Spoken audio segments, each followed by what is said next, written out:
If you want me to be very honest, I never heard about architecture as a profession. Kind of generation where we were told if you don't do engineering or you don't do medical, you may end up on a very sorry note. And you want to now think out of the box.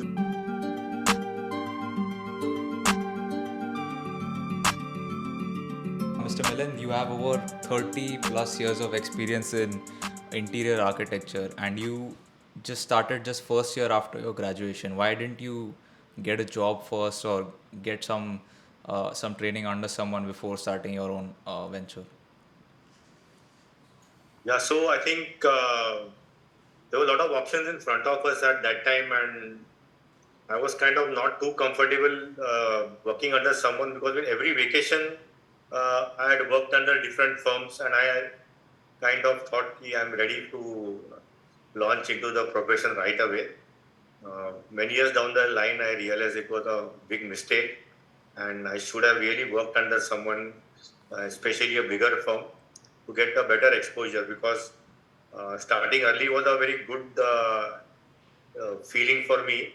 But what happens is when you start early and you miss out on the experiences of how big firms perform and how bigger projects work. So that sometimes is not really the right way to move. So I always kind of advise my younger generation. He, make sure you have the right the blend of your experience at various places, and whatever experience we get during our formative years, that is what takes us ahead in our career. So at that time there was no regrets because I really shot up very fast and I got so many projects at that time, and practically we were doing something in like interiors. We were doing 10 to 12 apartments in the same building. Yeah, so that was a huge incentive to start quickly. But I think in every profession people should be a little slow and they should gain some kind of fine tuning about the profession and how to grow when your practice also grows. These kind of things are also very important.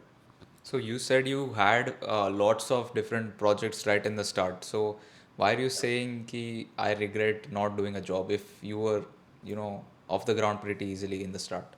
So what happens when you start off your career? You don't get huge projects. You get medium-sized projects. So all your experience builds around those kind of things, and you feel okay. I'm getting a lot of quantity of projects, but there are different skills that are involved when you work as a bigger team, and the projects are big, and the way you kind of plan bigger projects, and the kind of vendors and the contractors and the kind of project management skills that come in the bigger projects. That is something you miss out when you start off on your own on the smaller projects. So, though no doubt you gain skills and you gain from experience, but what you could have learned in 1 year probably took me 6 to 7 years, 8 years to gain that kind of experience to handle bigger projects.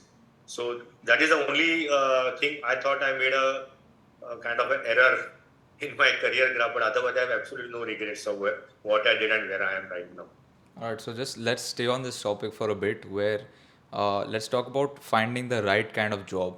Obviously, not all jobs will give you that kind of experience. So, what is the perfect job in your opinion? What are the key things that you should look for while looking for a job? While looking for a project, you said? While looking for a job. So, Yeah. So see, firstly, it also starts with what you're capable of doing, because just because you get a big job doesn't mean you can do it very well. So you need to kind of build your capabilities slowly and surely, as they say. So, a good job for me is one that will challenge your capabilities at that particular juncture of your career. And some people have this affinity toward doing bigger projects. Some people look at turnovers. Some people are just passionate designers. Some people are control freaks. So different people have got different approach on what kind of ideal situation they uh, look for a project. But for me personally, if you think, I think the kind of creativity and passion that drives us, I think I get more satisfaction out of doing those kind of creative projects. And every time our USPs, we never stick to one style of design. We always reinventing, and looking at new trends and trying to even not only follow but trying to set new trends. So these kind of things actually excite me. So whichever jobs give me a variety and I don't get stuck in a similar kind of a scenario is a good job for me. So right now we're seeing with especially young people there are two sides. One की जो आपकी तरह है जो direct उनको business ही चालू करना है, and the separate one is कि uh, most people in this age want a job but they don't want to go beyond that. What is the point where you say, okay, I've learned enough from my job, now I'm ready to start a business? So what point is that according to you? So it is very relative. Actually, when you pass out of the college, I think if you have the choice, then you should really explore what is your passion and what really drives you. Because if you get stuck in a situation where you are just following where the things lead you and you don't have the patience to wait for the right opportunity, then whatever few things you pick up in the initial stages of your career, uh, slightly they define your career path. So I think the most important thing is you should really think, and I think the new generation very well equipped to do that. Probably in our generation, we were not trained to understand these kind of things, and we always thought, okay, you make a decent start in your career, and you can start making your enough money to kind of be like a evolved kind of a upper middle class. So the ambitions were not that high. But now our next generation, they have stayed in a different kind of environment and they know what they want. They have the patience, they have the you can say backing of the family, and they have got peers to understand how people went about their career graph. So today's generation should actually analyze their skill sets and what they are going to be happy about doing, because it's just not about doing something just for the sake of it. You should throughout your life you should get that kind of a satisfaction. Okay, I chose the right career, and I think that's the way one should get started in the initial years, as per me.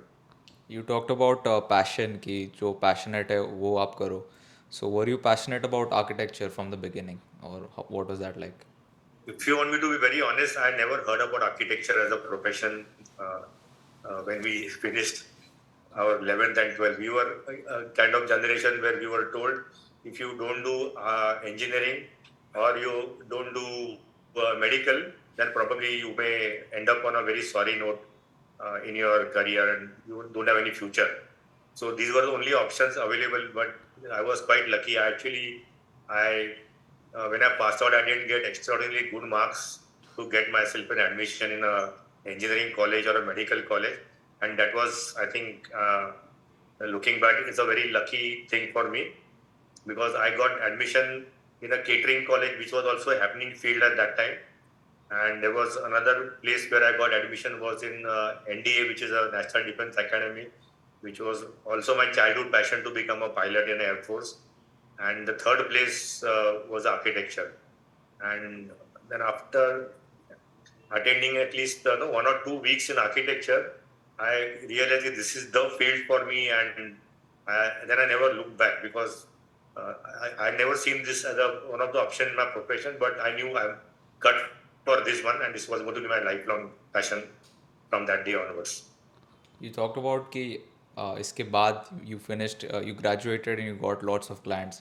How did you manage to get so many clients right in the start? So maybe when we were just in our formative years, there wasn't that level of competition that we see today. And a lot of construction was happening and a lot of opportunities, especially where I am staying in Juhu. The whole Lokhandwala complex was coming in front of us. And I think that was the right time and a right opportunity for us to get into a, a good career, like a tidal wave actually.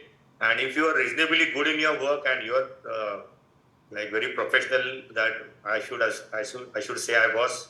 So I think we really got recommended very fast from one client to another, and we got into the whole group of clientele who promoting us at that time. And I think that was one of the references, still one of our strong areas. A lot of our past clients still come back. In fact, one of my first two clients also keep calling me for any requirement they have now. So that's the kind of base we have built right from the beginning. आपने competition की भी बात की कि because there was less competition, it was easier for you. Now, whether for architecture or any other industry, Yeah. how important is it that you see the competition levels first? And would you recommend someone to be an architecture in today's day, especially when it's so competitive? So what essentially happens in a competition is, as this is survival of the best, basically. So if you're reasonably good or very good, I think you got a very good chance in the previous in 80s and 90s, when we started our career. But now when you go to see an average student who comes to architecture is a 90 plus category student from the 12th standard, whereas we were in the 75, and no, I'm not actually derating that kind of this thing. Was 75 was a very good aggregate for that time also. But now you see so much intelligent people coming, and what really differentiates a good designer and a average designer now is your designing skills, of course, and how you innovate yourself. Because you have to be different from the others. You no longer can be one of those standard practices like we used to do. You have to have some USP which makes you different. And thirdly, of course, your professional ethics also take you a long way. So if people have a good blend of all these three, and then the only thing is they have to really stand out from the other people, because they can't be a average or above average also anymore. They have to really stand out, and people who stand out are going places. And average people still need to keep struggling throughout. So I think you should always aim very high now. In the competition, you can't be complacent, basically. Basically, it's not like before कि ठीक है तुम if you're average at your craft, you can still somehow manage to make some money and all. You have to be exceptional, is what you're saying.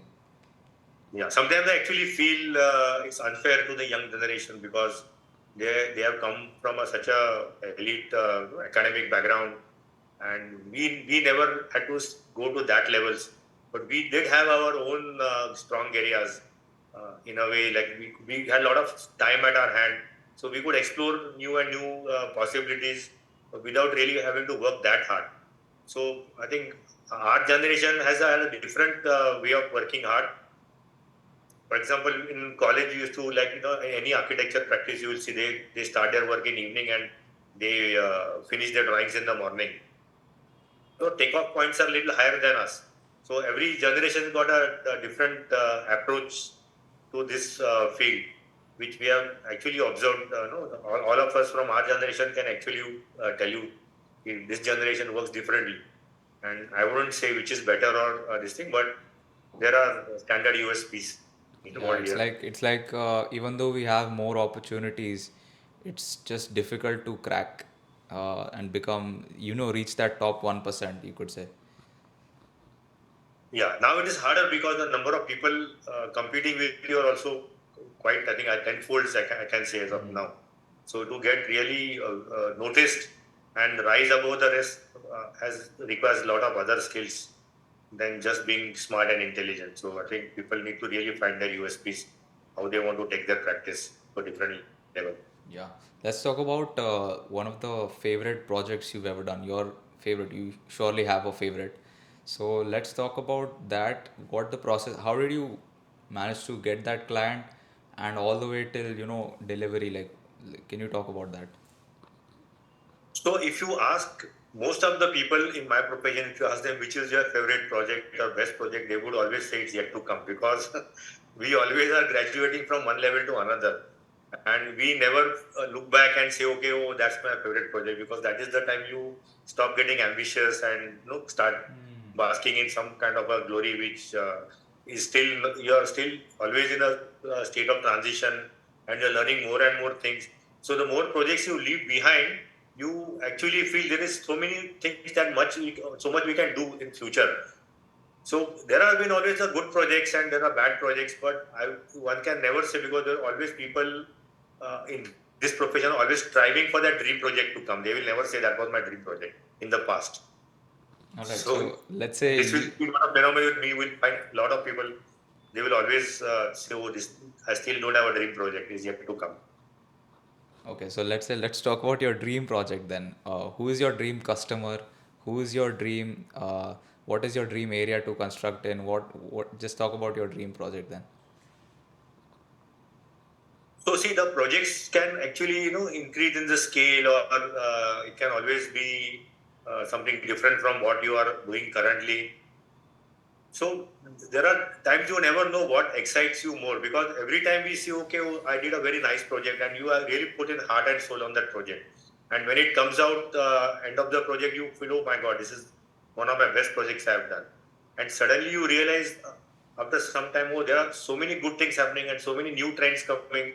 And the excitement is for me, is how to catch up with the new trends and change the style of my design and approach a totally the new project in a totally different way. So for that is the kind of feeling which we have all the time. So ideally, it would be for me a dream project is will be one that will be let me do something which I have not done before. That would be my basis for a dream project, because there can never be a one dream project for people who are always looking forward to growing or doing something new and something more exciting all the time. You talked about technology a bit and following the trends. I've seen your Instagram pages. You're experimenting with AI. How does Yeah. that work? Yeah, so AI is a buzzword, almost all the industries blanket basically. So when people talk about AI, there are a lot of fears, like they'll take away the jobs or they will overtake humanity and stuff like that. And but I don't know whether that will really happen or not. But till it happens, everyone in this generation has to explore AI, because that's a tool which has never been used in the previous years. And what AI actually helps you to do is you can imagine things as a designer to a certain level, and you can be a very good designer. But we kind of use these AI tools to help us think out of the box, basically. So actually, AI is not helping us design. As of now, the way we are looking at AI is it's not like it's giving us a solution to a certain problem, but it is throwing in front of us various options which may be practical, which may be very absurd, which may be like totally shaking your mind altogether. But what an intelligent person can do is when he's having such kind of a very very we can say uh, abrupt options in front of you, you should be smart enough to look into that in a very very intelligent way, and decide to take away certain things which look practical, and then build up on your best of your imaginations and add this thing like garnishing to your design ideas. And probably you will come up with something very freaky, but with your experience, it's a practical thing.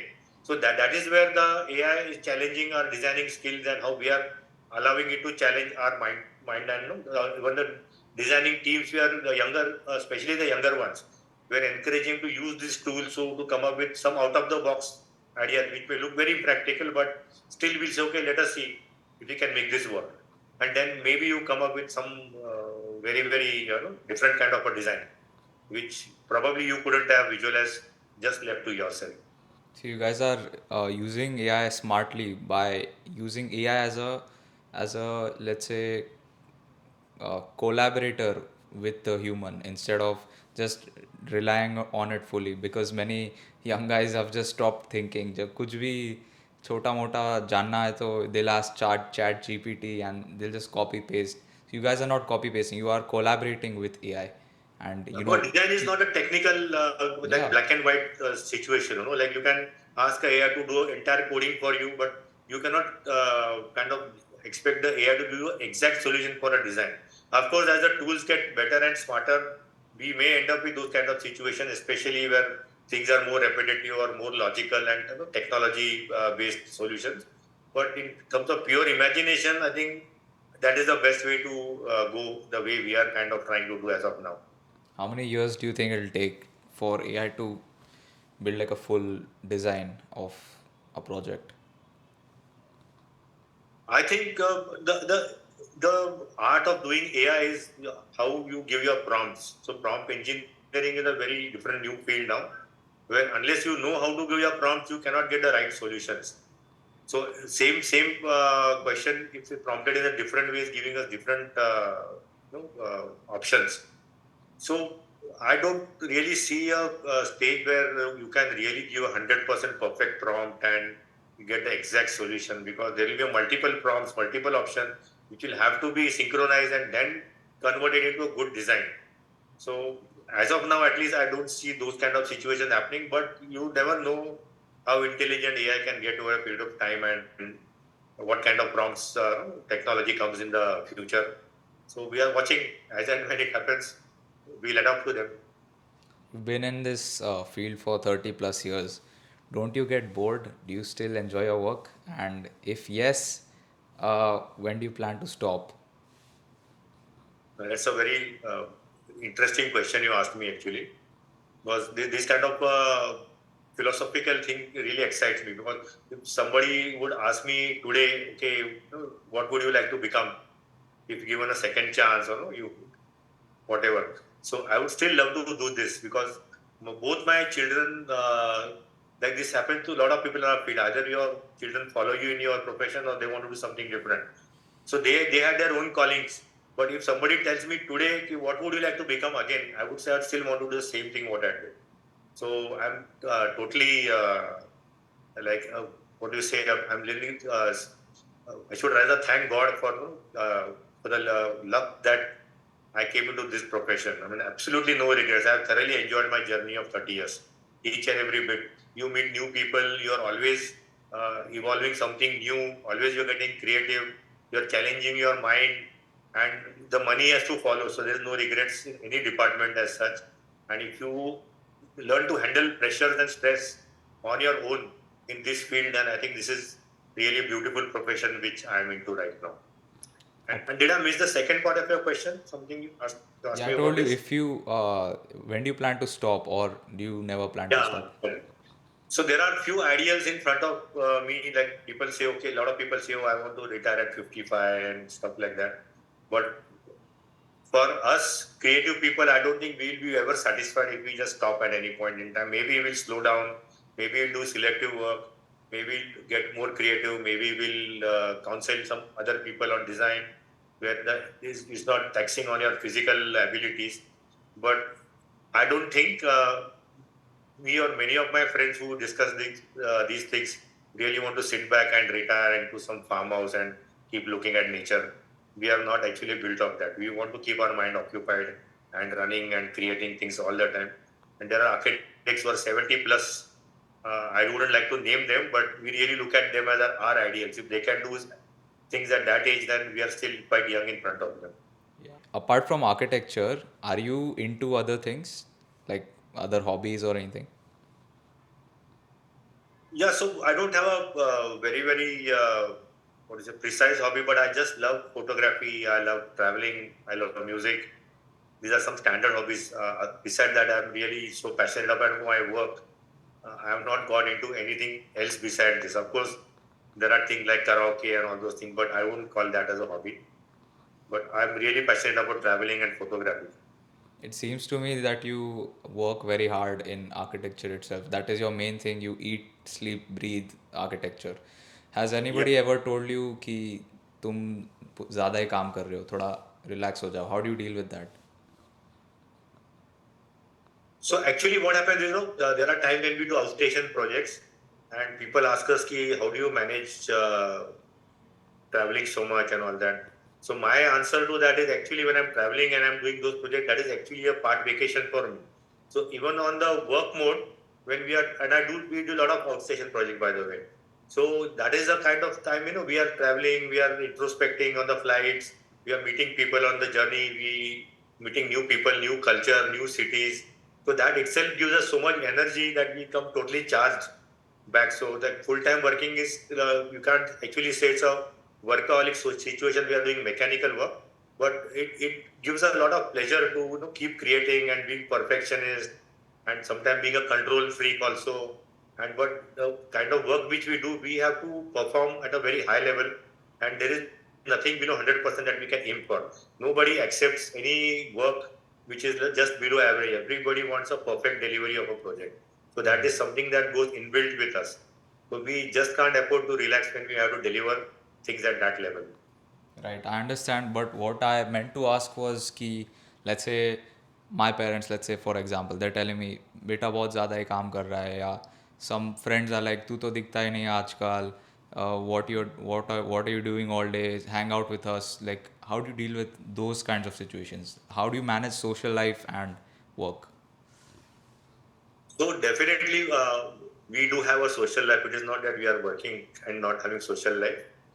There are so many architects events that keep coming, and I am also participating in triple IDs and IDAC, and so many other forums are there where we give our time, and there are times when we feel like giving to the society.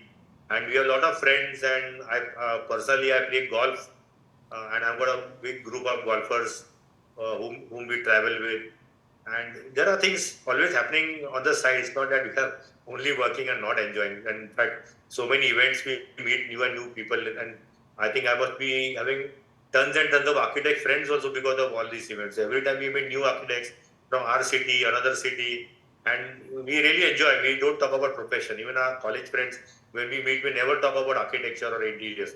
We are only talking about what must be built in the college. So we have a life outside profession and just not that we are only working. One question I wanted to ask, since you are into interior architecture, so let's say you're building a room, let's say, or a living room, all the furniture and all that's there. Where do you guys manufacture it, or what's the situation there? So we have to be very versatile. We can't get stuck to one formula. There was a time when a lot of furniture used to get manufactured on the site, but now the days are gone. We have to get furniture outsourced.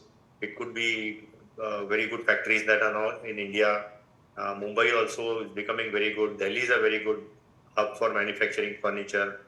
Then the China story was over during the COVID, but again it has started, but it's not picked up really. But there are sourcing from Turkey, there is Spain, there is Italy, and so many countries out of India also supply very good furniture. All depends on the challenges that we require from the client as to what is the budget, what is the style, and all that thing. And we have to be versatile. There's nothing that we can't do. We have got sourcing from all over the place. So We just you, have to see what situation we are in, and we recommend the client the right way of doing the things. all right. So you have your own sourcing team, and then you figure out what countries to get what from. Yeah. We have to keep all the time. Our eyes should be open for new and new vendors also coming in the market. There are sometimes somebody comes with a totally innovative product, so we have to keep exploring. We can't be complacent there also and keep working with only the selective people. Every time we are exploring new and new options. Done. Now, I just want to wrap up now quickly. So, do you have any last kind of advice or conclusion that we talked about so far? What advice for whom? Just general advice. Ki, okay, we talked about these topics today, and these are the learnings that whoever's watching should follow.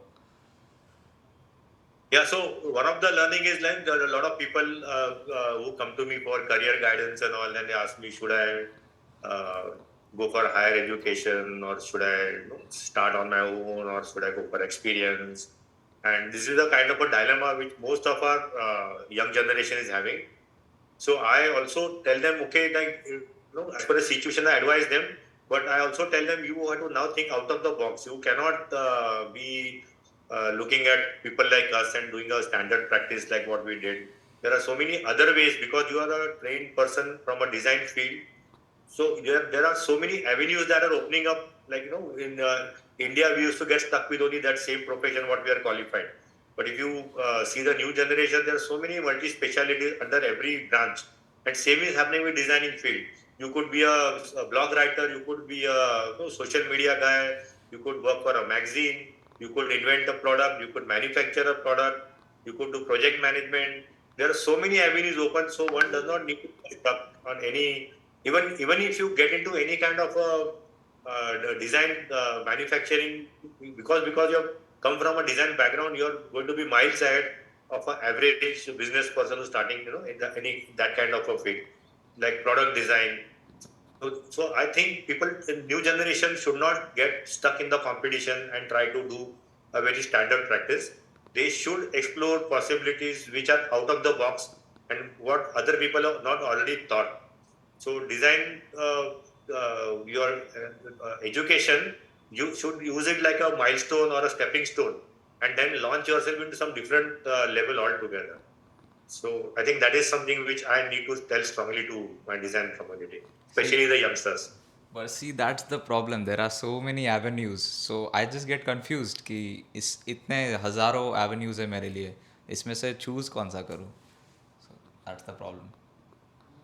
तो choose कैसा करोगे इसके लिए there is no one answer which I can give, because the things are always moving around you, and whatever I mentioned there will be some more than that also. But finally you have to understand what is the knack that you have for doing things. Supposing you are a good content writer, but you don't have to be a standard content writer, you have to add some areas of design and some kind of a amalgamation with some different fields. So you need to really sit and brainstorm as to what works for me, and anything that you can do and you excel. I think at a younger age you can take this risk basically, and when you have the knack for it and you excel in that, then you can yourself create a whole new territory which was not explored before. So if you're looking at easy answers, I don't have one, but I think at least your generation has got that situation where you don't have to launch yourself, or you don't have parental pressures. Okay, like we had this pressure, we came from middle class family and our parents told whatever my job was to give you education. After that, don't expect like I'm going to take care of you, and this thing you have to start earning your money and stuff like that. So this generation has got a very good platform to get into all these exploratory zones and try to do. So what we see in startups happening all over the place, there's nothing but creativity from the youngsters. They are coming up in zones which has not been explored, and they kind of excel in those areas, and that's how they multiply.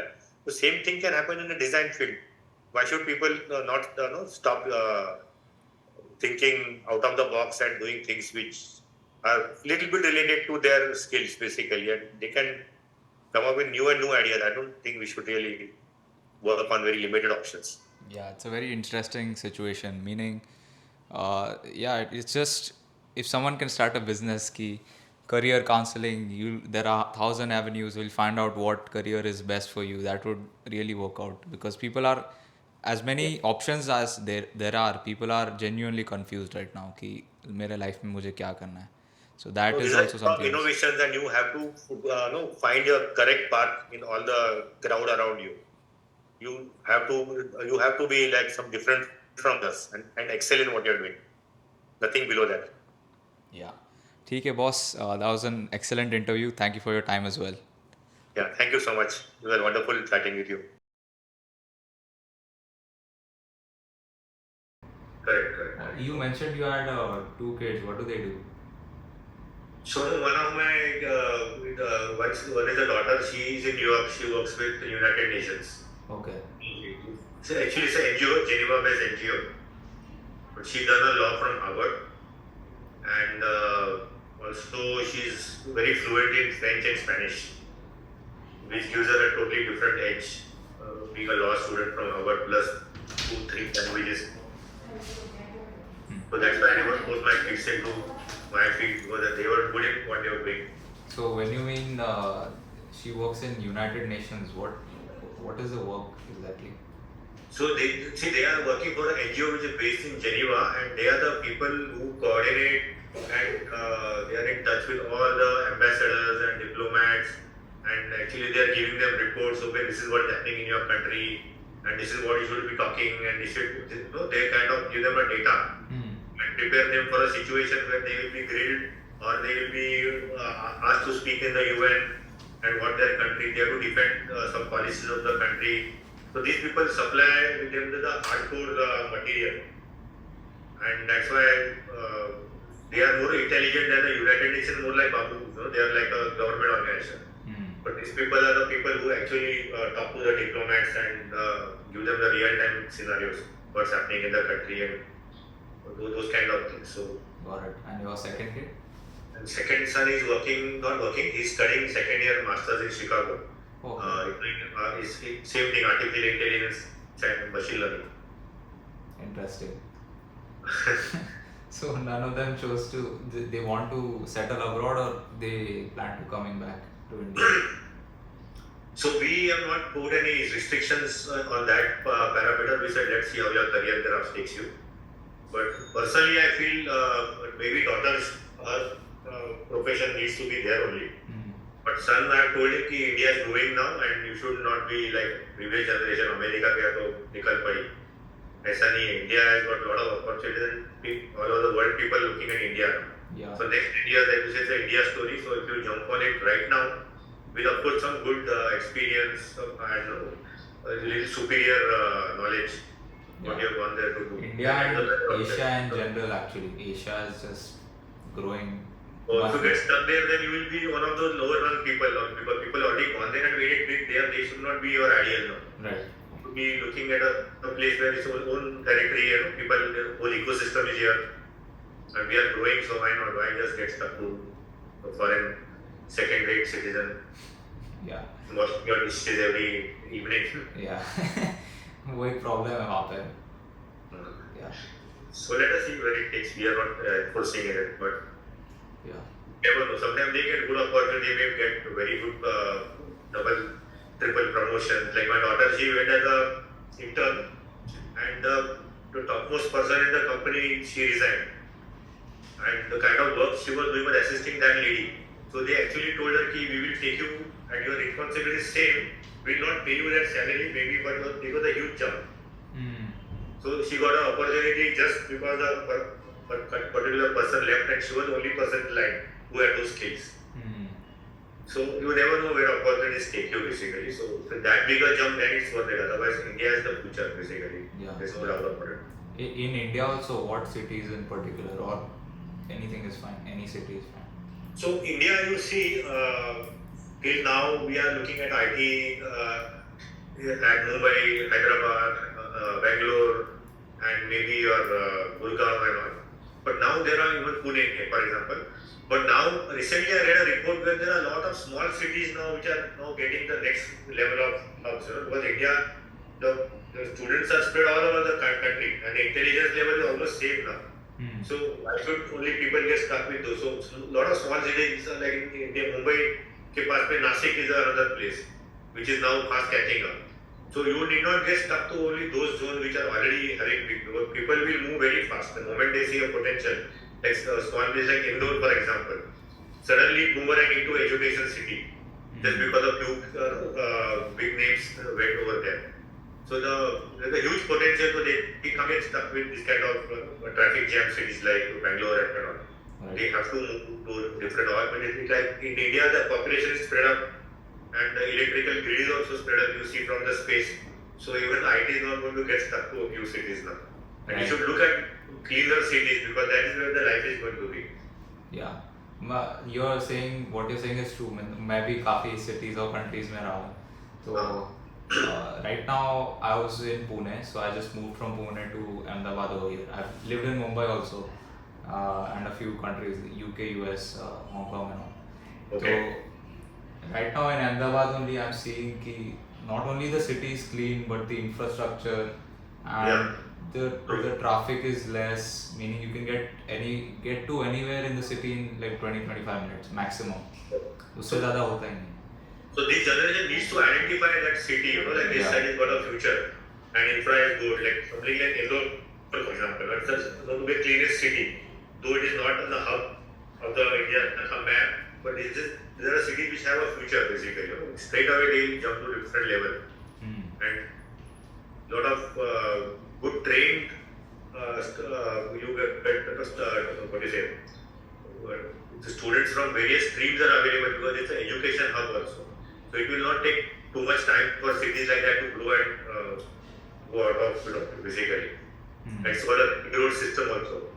So you need to really smartly assess which cities. Even if Hyderabad, if you go to outskirts of Hyderabad, it's a very well developed area instead of getting into the city. What you were born and brought up in Mumbai itself? Pardon? You were born and brought up in Mumbai itself, or? Yeah, not born exactly, but brought up in Mumbai. Okay. I was born in Pune, but that was like most of my years have been Mumbai. But it's a kind of city where people cannot move out once they get used to this culture. But the new generation can always look for places like Ahmedabad or your Vadodara in Gujarat, but Surat for that matter. So, but that's not only when Gujarat is really doing well, but Maharashtra is somewhere second best. But there are cities in other areas also where Like I said, Indore. I'm really watching that city very closely. Why is that? Indore में Very nicely, very well designed, very no, what do you say? The landscape is very 2 floors ka landscape. There's no towers and all those things, and the culture of people is also very nice. So it is very unlike no, like Bombay, which is very crowded and very extraordinarily hardworking people, or Ahmedabad, where people are enjoying really their life to the hilt. They enjoy the festivals, they enjoy the food. So every area has got a culture. So some cities are like underrated, but they have potential to become big. Got it, got it. ठीक है boss, I won't waste any more time. So I'll let you know when the episode is posted. Surely, sure. And you send me the link, I'll just post it. हाँ, done. ठीक है. Okay. Thanks, So man. thank you. Nice Yeah. talking to you. Bye. Yeah, you too. Bye.